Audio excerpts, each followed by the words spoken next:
जा रहा है। सब नर करहि परस्पर प्रीति, चलहि स्वधर्म निरश्रुत नीति। इस रामराज की कल्पना कर रहे हो, जहां मौका पाकर के भाई भाई का गला काट ले। इसमें रामराज्य आएगा। बहू नई नवेली आए, मौका पाए, सास का कब गला दबा दे, और सास के अनुरूप काम ना करे बहू तो कब उठा करके झाड़ू से पीटना सास शुरू कर दे। इसकी रामराज की बात करते हो तो ये रामराज्य है, जहां सुकून शांति नहीं है, अल्प मृत्यु नहीं कौन पीरा, सब सुंदर सब दुरुस्त रहेगा। वो रामराज्य जब आएगा अलग ही जलवा होगा। लेकिन रामराज्य आने से पहले, यानी सतयुग आने से पहले और कलयुग जाने के समय अपना कर्जा मांगेगा, जो झूठ का, छल का, कपट का, बेईमानी का, मक्कारी का। बाबा जी ने कहा महाभारत होगा बच्चों, महाभारत होगा। एक श्री कृष्ण भगवान ने महाभारत किया था, सब लोग जानते हैं। बाबा जी ने कहा इस महाभारत में ना अर्जुन का गांडीव होगा, ना अर्जुन होंगे, ना नारायणी सेना होगी, ना कौरव और पांडव होंगे, ना श्री कृष्ण होंगे, ना उनका चक्षुदर्शन होगा। राक्षसों का संहार होगा, लेकिन ना राम होंगे, ना लक्ष्मण होंगे, ना हनुमान जी होंगे, ना अंगद पैर जमाने वाले होंगे। फिर कैसा महाभारत होगा? एक छोटा सा भी वायरस आया था, एक वायरस, क्या नाम था उसका? सबको याद है, मालूम पड़ता है इसका ट्यूशन करने जाती हैं सब लोग। सबको याद है, कोरोना। असली उसका नाम था कर्मों का रोना। जब उसको कोरोना का असली नाम जो था कर्मों का रोना। अब क्यों था कर्मों का रोना? कि लाख और करोड़ रुपया घर में रखे हैं, सब खर्चा करने के बाद भी माँ बाप अस्पताल चले गए, लौट करके मिले नहीं, जिंदा मिले। ऑक्सीजन की जब कमी हुई तो गाड़ी की डिक्की में करोड़ों रुपया पड़ा रहा। माँ बाप बेटा बेटी को पीछे वाली सीट पर बैठा करके, और बाप दौड़ रहा है बेतहाशा सड़कों पर, ऑक्सीजन नहीं मिल रही है। कब राम नाम सत्य हो गया कुछ पता नहीं चला। छोटा सा एक वायरस आया था जिसमें विश्व के लोगों की अकल घुटने में चली गई थी, घुटने में चली गई थी। बाबा जी जोधपुर में बोल रहे थे रामलीला ग्राउंड में, कहा बच्चा अभी तुमने बीमारी देखी नहीं है, आगे ऐसी बीमारी आएगी, डॉक्टर ऐसे नब्ज पकड़ेगा और लंबी लंबी सांस मरीज लेगा, वहीं दम तोड़ देगा। डॉक्टर को यह नहीं पता चलेगा कि इस आदमी को बीमारी कौन सी थी। बाबा जी ने कहा बच्चा अभी तो बीमारी आ रही है, उसके बाद बीमारी की हवा चलेगी, फिर आंधी चलेगी, फिर तूफान चलेगा, और भौतिक संसाधनों से उस तूफान में तुम किसी चीज का मुकाबला नहीं कर सकते। रुपया पैसा से आप नहीं मुकाबला कर पाओगे। एक छोटे से वायरस ने पूरे विश्व को नचा करके रख दिया। बाबा जी ने कहा जब उस समय बीमारियों की आंधी चलेगी, धन दौलत तुम्हारे काम नहीं आएगा। इसलिए कुछ उस परमात्मा से बैठ करके अपनी अरदास और फरियाद करने की कला और विधि को सीख लो, और इसी मनुष्य रूपी मंदिर में बैठ करके एकांत में इस आत्मा से उस परमात्मा का भजन करने का तरीका सीखो। हम समझते हैं पढ़े लिखे लोग हो गए, कुछ नहीं मानने के लिए तैयार होते हैं, लेकिन जरा सा पीछे पलट करके उस इतिहास को देखो जहां पांडव अपनी पत्नी द्रौपदी को जुए में हार गए थे। दुशासन खींच करके लाया, जहां सैकड़ों हाथियों का बल उसके अंदर, और नंगी टांग करके ऐसे दुर्योधन बैठ गया जंघा को, और सब लोग बैठे थे पूरी सभा में, और कहा इस औरत को नंगा करके मेरी जंघा पर बैठाओ। दुशासन अपने क्रियाकर्म में लग गया। द्रौपदी ने भरी सभा की तरफ पहले दृष्टि दौड़ाई और हाथ जोड़ करके मदद मांगा, साड़ी पकड़े पकड़े कि इतने लोग बैठे हो, कुछ तो मदद करो। लेकिन उन बाहुबलियों के सामने कौन मदद करे? जनता की तरफ से जब कोई प्रतिक्रिया नहीं हुई, गर्दन झुका लिए, तो पांचों पांडवों को तरफ देखा, अपने पतियों की तरफ देखा। जुए में हारे हुए पति अपनी गर्दन झुका लिए।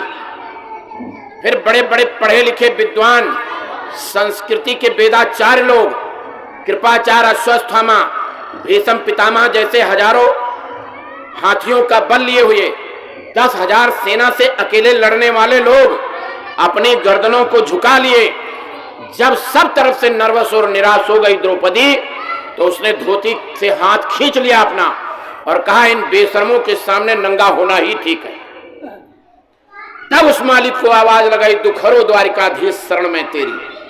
तब वहां से बैठ करके कृष्ण भगवान मदद किए। जब सब तरफ से आदमी हार जाता है तब भगवान की शरणागत होता है कि अगर कोई इष्ट, कोई भगवान, कोई पावर, कोई नेचर है तो हमारी मदद करे। और उस समय प्रकृति की तरफ से कुछ न कुछ मदद होती है। हम हर दशहरे पर रावण को मार देते हैं, हर दशहरे पर रावण को फूंक देते हैं, लेकिन कोई है इसमें बैठा बता दे कि हम रावण जैसे बुद्धिमान और रावण जैसा हमारे अंदर अकल सकल है। 33 करोड़ देवता, 9 करोड़ दुर्गा, 10 करोड़ शंभु बैराट, इस नवरात्र के वर्ष पर तमाम देवी देवता पूजे जाते हैं, तमाम सारे देवी देवता। लेकिन जहां लोग फूल चढ़ाते थे रावण अपनी गर्दन चढ़ाता था। हम एक देवी देवता को प्रसन्न नहीं कर पाते हैं। रावण के यहाँ पवन देवता झाड़ू लगाते थे, इंद्र देवता पानी भरते थे, शनि देवता को उसने पैरों के नीचे दबा करके रखा था। इतना बड़ा बुद्धिमान आज तक इस धरती पर कोई पैदा नहीं हुआ है, इतना बड़ा धर्म कर्म करने वाला।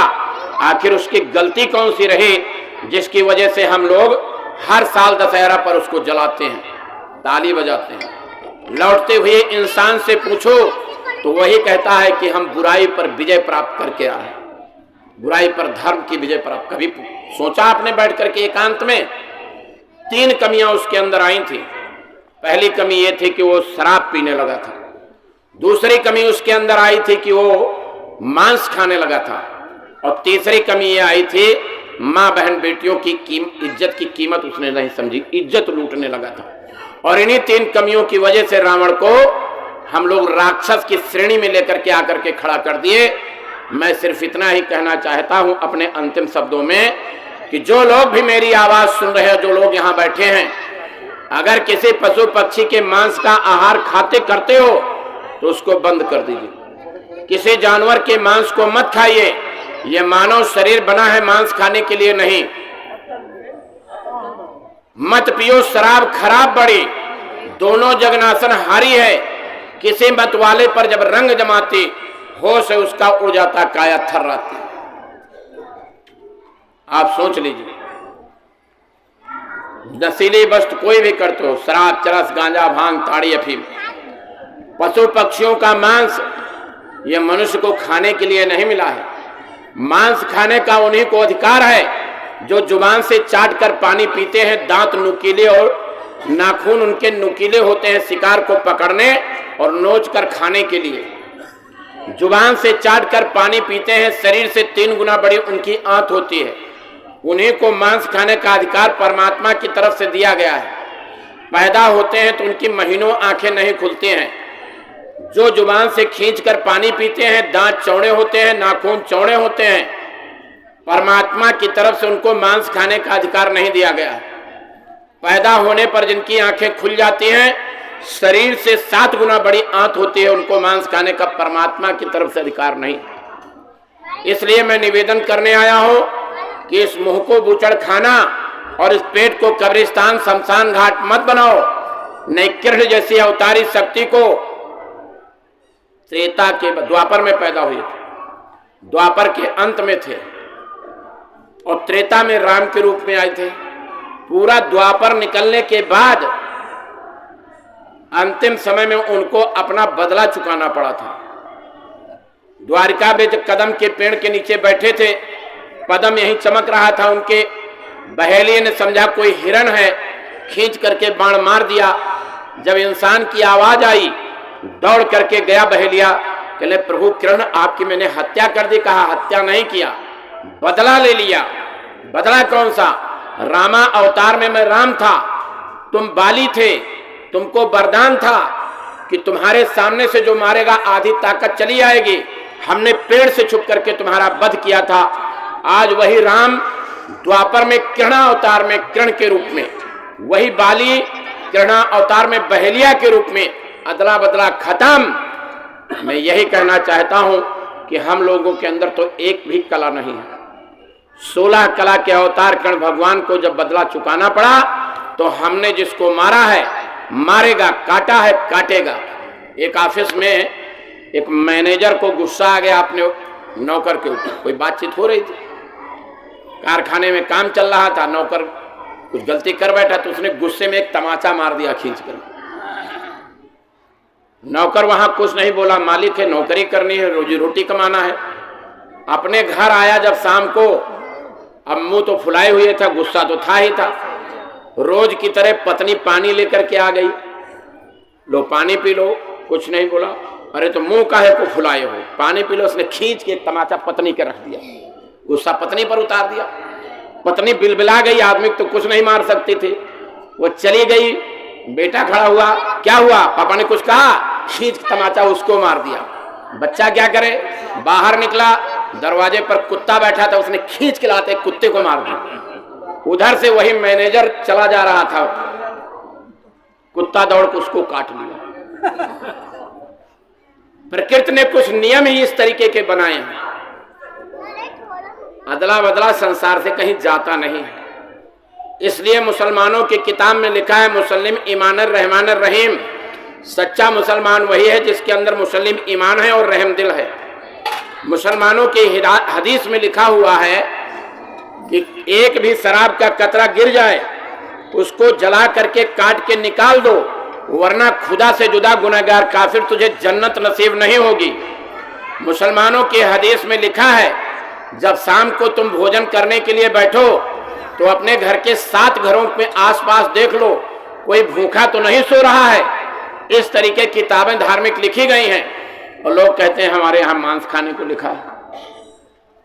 हमने तेरे लिए खजूर और अनाज पैदा किए हैं, तू उसको खा और अपना पेट भर, मांस खाने का अधिकार नहीं है। हिंदुओं के किताब में कहीं नहीं लिखा है मांस खाने के लिए।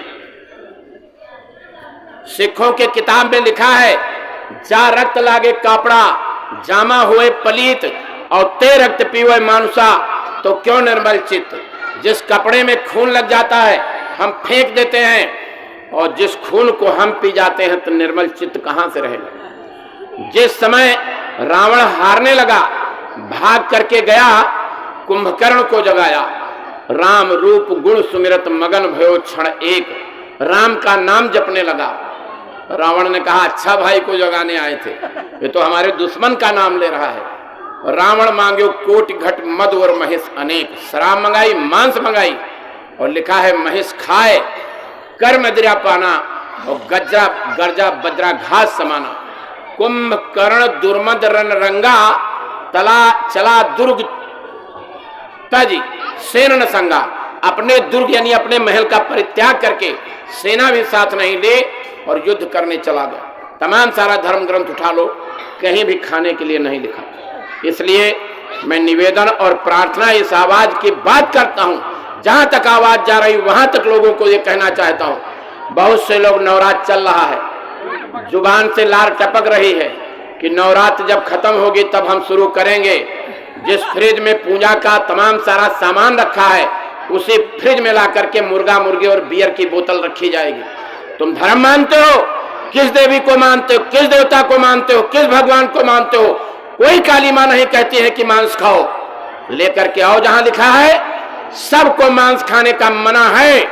इसलिए निवेदन है, और नहीं मानोगे तो महाभारत बिल्कुल नजदीक आ रहा है। वो भारत की भूमि पर नहीं, पूरे विश्व के अंदर वो दृश्य हो जाएगा। मानुष को धर्मानुष खावे, तब अकलंकी रूप दिखावे। बाबा जी ने कहा, हमने तुम्हारे लिए जलते रचाए, गलिन गलिन खूब पर्चे बटाए, समझो न समझो जाने भाग्य तुम्हारा, सुनते तो जाओ संदेशा हमारा। पूरब और पश्चिम से बदबू उठेगी, उत्तर दक्षिण में खूब धटकेगी, लाशों पे लाशों का होगा नजारा। फिर बाबा जी ने कहा, है कुछ आसार ऊपर से होगा, कर्मों का बादल बवंडर बनेगा, बरसेगी बहेगी तेरे पापों की धारा, सुनते तो जाओ संदेशा हमारा। जो मैं कहूंगा दोहराना पड़ेगा, जय गुरुदेव झंडे के नीचे आना पड़ेगा, हो करके लाचार तुम लोगे नाम हमारा, सुनते तो जाओ संदेशा हमारा। मानव धर्म को जगाते रहेंगे, ये उद्देश्य और लक्ष्य लेकर के हम लोग ने, हम भी यहीं रहते हैं दिल्ली में। निवेदन और प्रार्थना मैं इस आवाज से करना चाहता हूं, जो लोग खाते हो बंद कर दो, नहीं खाते हो बड़ी अच्छी चीज, कोशिश करो आपके दोस्त मित्र इष्ट खाते हैं तो उनसे कहो खाना बंद कर दे। परम धर्म श्रुति विदित अहिंसा, अहिंसा परमो धर्मा सभी धर्म ग्रंथों में मना किया गया। इसलिए हम अंतिम बात में आप लोगों ने समय दिया, आप लोग यहाँ आए, घर के दरवाजे पर बैठ करके इस संदेश को सुना। संगत की तरफ से हम सभी का आभार व्यक्त करते हैं। चलते चलाते एक छोटी सी आपको एक कहानी सुनाई दे रहा हूँ, छोटी सी है। एक राजा था, सभी जानवरों की पशु पक्षी परिंदों की सबकी भाषा जानता था। तो एक बार रानी से कहा चलो तुमको घुमा करके हम लाते हैं। बातचीत हो गई, रथ तैयार हो गया, सेना की कुछ सिपाही तैयार हो गए, लेकर के घूमने निकल गए। अब घूम रहे थे, जंगल और पेड़ पौधे और तमाम ये मकान बने हैं, तमाम सारा दिखाते दिखाते ले आए। तो एक जंगल से निकल रहे थे तो वहां तमाम सारे से पशु पक्षी परिंदे आपस में खेल रहे थे, वो भी खेलते हैं। उसी में एक हिरण का झुंड भी खेल रहा था। रानी ने रथ रुकवा दिया, कहा ये हिरण बड़े अच्छे लग रहे हैं राजन, एक हिरण मार करके अगर हमको दे दो, इसमें से चमड़ा निकलवा दो, मांस से हटा दो, उससे हड्डी हटा दो और उस चमड़े में भूसा भरवा करके मैं अपने राजमहल में रख दूं तो कितना सुंदर लगेगा। अब चूंकि जानवरों की भाषा राजा जानते थे तो राजा ने कहा रानी जैसे अपने चोट लगती है वैसे जानवरों को भी चोट लगती है। जैसे गिरने पर हाथ पैर टूटता है, हड्डी टूटती है, हम बच्चों को लेकर हॉस्पिटल भागते हैं, डॉक्टर से कहते हैं चाहे जितना पैसा लगेगा हम तुमको देंगे लेकिन हमारे बेटे को तकलीफ नहीं होनी चाहिए, पैर ठीक होना चाहिए। वैसे ही उनको भी चोट लगती, चीखते चिल्लाते हैं, अपनी भाषा में अपनी दर्द की बात कहते हैं। चूंकि हम उनकी भाषा नहीं समझते इसलिए उनके ऊपर हमको दया नहीं आती। रानी ने कहा कुछ भी हो जाए हमको हिरण की चमड़ी चाहिए ही चाहिए। राजा ने समझाने का कोशिश किया, रानी बिदक गई। अब घर में अगर घरवाली टेढ़ी हो जाए तो गृहस्थी चलेगी? तो भाई गृहस्थी चलेगी। अब औरतें सोच रही अगर इस बार मुड़ हिला दिया तो फंस जाएंगे। बात यही सही। घरवाली और घरवाले में 36 का आंकड़ा चल जाए तो घरवाली खाना बनाते समय करेगी कुछ नहीं, दाल में नमक ही तेज कर देगी, ब्लड प्रेशर ऊपर चला जाएगा, नमक ही नहीं डालेगी। अब रानी जब टेढ़ी हो गई, राजा ने कहा भाई राजपाट भी चलाना है, गृहस्थी भी चलानी है, चलो भाई रानी का कहा मान लेते। एक बाण निकाल करके हिरण को मार दिया। अब हिरण को लगा, गिरा, उठा और भाग गया। राजा रथ से उतरे नीचे, वो जा करके एक पहाड़ था, वहीं गुफा बनी थी, छुप के बैठ गया। राजा थोड़ी देर में धनुष बाण लेकर के हिरण के सामने खड़े हो गए जाकर के। अब हिरण कांपते हुए अपने शरीर से देख रहा है कि अब तो हम मारे जाएंगे, बचेंगे नहीं। तो राजन से पूछता है, राजन ये बताओ तुम यहां तक आए कैसे? तो राजा ने कहा जहां मैंने तुमको मारा था वहीं से लेकर के यहां तक खून पड़ा हुआ और उसी को खून को देखता हुआ मैं यहां तक आया। हिरण ने कहा राजन सोचो जरा, जो हमारे धमनियों में खून दौड़ रहा था, जिसने हमको धोखा दिया, हमारा साथ नहीं दिया, क्या वो रानी तुम्हारा साथ देगी? इतनी ज्ञान भरी बात एक जानवर से सुन करके राजा चुप, कोई जवाब नहीं। कहला तो हमें मारने आए हो, चलो मार करके ले चलो, लेकिन भगवान की तरफ से जो नियम बना है कि जिसको तुमने पैदा नहीं किया उसको तुम मार नहीं सकते हो। तुम ताकतवर हो, हमें मार सकते हो, लेकिन वध करके जब हमारा ले करके जाओगे रानी के पास तो रानी से जरा ये पूछना कि इस जघन्य अपराध की भागीदार रानी बनेगी? राजा निरुत्तर हो गए और बिना तीर और बाण चलाए हुए चुपचाप अपने रथ पर बैठ करके और अपने महल की तरफ चले गए। हम यही निवेदन करने आए हैं सभी लोगों से, आवाज जो लोग सुन रहे हैं, इस नवरात्र के महीने पर संकल्प ले लें वो लोग कि आज के बाद न किसी पशु पक्षी के जानवर का मांस खाएंगे और ना हम किसी शराबी मतलब नशीली वस्तु का सेवन करें। मत सताओ उस गरीब को, उस गरीब का बाप सुनेगा तुम्हें जड़ों से खो देगा।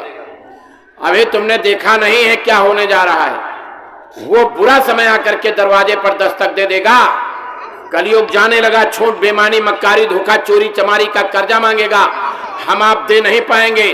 20 करोड़ की आबादी ऐसे इसमें घुस जाएगी। ऐसे रामराज नहीं आएगा। भाषण से रामराज नहीं आता है। जब तक राम की बातों को अपने चरित्र पर नहीं उतारोगे, अपने आचरण में नहीं उतारोगे, तब तक रामराज आने वाला नहीं है। और कलयुग अपने कर्म कर्जे की सारा हिसाब किताब लेगा। इसलिए सभी लोगों को हम धन्यवाद देंगे कि आप लोगों ने समय दिया और काफी समय हो गया। निवेदन ये करूंगा, अभी पूज्य पंकज जी महाराज मथुरा में हैं, 2-3 दिन के लिए शायद खितौरा जाएंगे, उसके बाद लौट करके मथुरा में आएंगे। गायों के लिए भूसा खरीदा जा रहा है। वहां पर गौशाला है, बहुत बड़ी गौशाला है, हजारों की संख्या में गाय और सांड वहां पर रहते हैं।